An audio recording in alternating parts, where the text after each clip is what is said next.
no rasane ra karuan ngombe kopi lagi ning rasane pahit tenan mangan mangut lele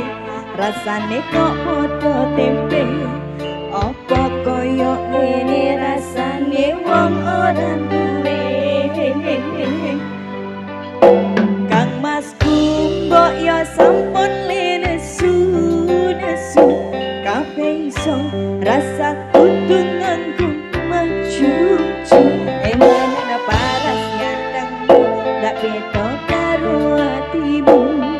rungono tembangan manisku semuanya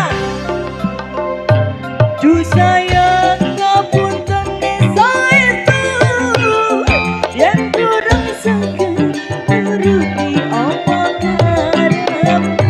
tapi ojo sumelan ana dina liyane tinggal tak bayangke kok piye carane tresnoku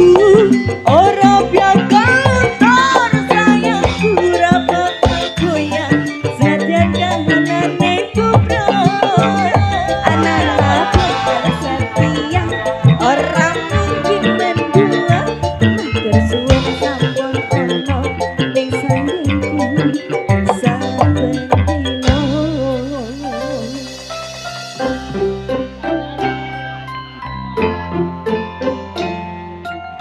dikasih sabar bareng-bareng Bu Dewi Zaya iki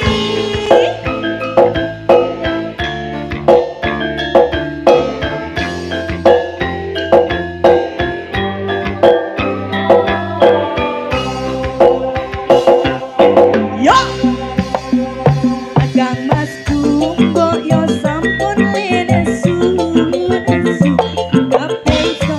rasa kudu nganggo maju-maju emana paras gantengmu gak beda karo atimu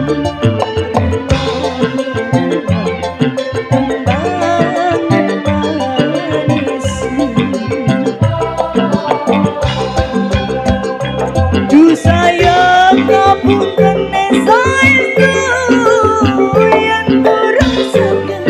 nuruti apa karepku tapi aja sumelan ana dina liyane tinggal tak bayangke kok piye carane